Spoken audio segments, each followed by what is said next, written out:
Hello guys, स्वागत है आपका इन्फॉर्मेट एजुकेशन पे। मेरा नाम है नेहा और आज हम डिस्कस करेंगे एग्जिम बैंक के बारे में कि ये क्या होते हैं और इनके फंक्शन क्या क्या है। ठीक है, तो चलिए शुरू करते हैं।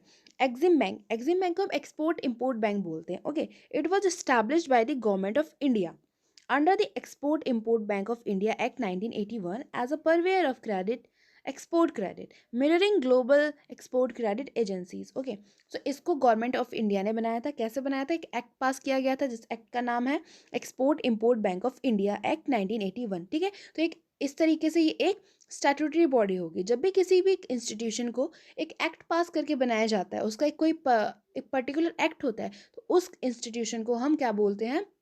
स्टैट्यूटरी बोलते हैं। ओके, स्टैट्यूटरी बॉडी बोलते हैं। ठीक है, क्योंकि उनका एक पर्सनली अपना एक एक्ट होता है। As a purveyor of export credit, purveyor कौन होता है? जो कि किसी एक पर्टिकुलर प्रोडक्ट में ही डीलिंग करता है। ओके, तो इसका मेन पर्पस क्या था? एक्सपोर्ट क्रेडिट में फाइनेंस करना। ओके, एक्सपोर्ट क्रेडिट प्रोवाइड करना, mirroring global export credit agency. Okay, तो ये हमें ग्लोबल लेवल पे प्रोवाइड करता है असिस्टेंस फाइनेंसिंग की। ओके, अब क्या है? Purpose of this bank was facilitating and promoting India's foreign trade. ठीक है, तो इसका मेन पर्पस क्या है? इंडिया का जो फॉरेन ट्रेड है उसको फैसिलिटेट करना, उसको प्रमोट करना। Okay, it is the principal financial institution in the country for coordinating the working of institutions engaged in financing exports and imports. Okay, तो ये एक प्रिंसिपल फाइनेंशियल इंस्टीट्यूशन है।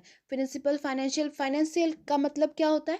कि कोई भी ऐसी इंस्टीट्यूशन जो हमें फाइनेंशियली हेल्प करता है, फाइनेंस की असिस्टेंट प्रोवाइड करता है। ओके, तो ये है financial institution in the country for coordinating the working of institution मतलब क्या हो गया? कि जो भी एक्सपोर्ट इंपोर्ट क्रेडिट में अभी प्रोवाइड करिए उनको भी असिस्टेंस प्रोवाइड करता है, क्योंकि ये एक एपेक्स बॉडी है हमारे इंडिया में इंपोर्ट एंड एक्सपोर्ट को लेके। ओके, तो ये उन सभी इंस्टीट्यूशन को भी प्रोवाइड करता है असिस्टेंस जो कि एक्सपोर्ट के लिए क्रेडिट देते हैं, उनको भी असिस्टेंस प्रोवाइड करता है। Okay, EXIM bank is fully owned by the government of India. ठीक है, तो ये गवर्नमेंट ऑफ इंडिया के द्वारा पूरी तरह से ओन की जाती है। ओके, तो ये था एग्जिम बैंक। अब है इसके फंक्शंस, किसके फंक्शन क्या होते हैं, चलिए देखते हैं। Financing of export and import of goods and services both India and outside of India. ठीक है, देखो, एक्सपोर्ट एंड इम्पोर्ट के लिए फाइनेंसिंग प्रोवाइड करना। ठीक है, मतलब क्रेडिट प्रोवाइड करना। गुड्स एंड सर्विसेज, गुड्स भी हो सकते हैं। गुड्स में मतलब क्या होते हैं? हमारे प्रोडक्ट होते हैं, वस्तु होती है। सर्विसेज में कोई एक सर्विस प्रोवाइड हो रही है। ठीक है, गुड्स में हमारे फिजिकली आ जाते हैं, सर्विस में एक सर्विस आ जाती है, वो किसी भी टाइप की हो सकती है। तो उसके लिए फाइनेंसिंग प्रोवाइड करना है इंडिया में भी और आउटसाइड इंडिया में भी। अगर इंडिया की कोई ब्रांच आउटसाइड इंडिया है तो वहाँ पर भी ये लोग क्रेडिट प्रोवाइड करते हैं इस चीज़ से रिलेटेड। ओके, अगला है financing program to augment the export competitiveness of the Indian companies. तो कुछ ऐसे फाइनेंशियल प्रोग्राम बनाते हैं जिसमें कि इंडिया का जो एक्सपोर्ट का जो कम्पिटिटिवनेस है उसको बढ़ाते हैं। ठीक है, एक्सपोर्ट बढ़े जिससे, उसके लिए कम्पिटिटिवनेस बनाते हैं मार्केट में। कुछ उनके प्रोडक्ट्स हैं, कुछ प्रोग्राम्स हैं फाइनेंसिंग के तौर पे, तो ये लॉन्च करते रहते हैं जिसके तहत एक्सपोर्ट कम्पिटिटिवनेस बढ़ती है इंडियन कंपनीज की। अगला है provide technical and administrative assistance to the parties engaged in the export and import business. ठीक है, तो टेक्निकल टाइप की भी असिस्टेंस प्रोवाइड करते हैं, उनको बताते हैं कि आपको कैसे कैसे क्या क्या करना है एक्सपोर्ट से रिलेटेड। तो काफ़ी सारी मतलब हर टाइप की ये लोग असिस्टेंस प्रोवाइड करते हैं। ठीक है, एक्सपोर्ट और इम्पोर्ट से रिलेटेड जो इंडियन कंपनीज है, इनसाइड इंडिया मतलब इंडिया में हो या फिर आउटसाइड इंडिया में, उसकी ब्रांच बाहर भी हो तो भी करते हैं। ठीक है, अगला है offering buyers credit and lines of credit to the foreign government and banks. ठीक है, अब देखो क्रेडिट क्या होता है? Buyers credit and line of credit. देखो, जब कोई इंडिया की कंपनी है उसको एक्सपोर्ट करना है बाहर, ठीक है, तो वहाँ से पैसा आना है। ठीक है, तो अभी ब्लॉक है पैसा, अभी तो पहले मिलेगा नहीं ना, जब तक सामान नहीं पहुंचेगा तब तक उनको पैसा भी नहीं मिलेगा उस कंपनी को।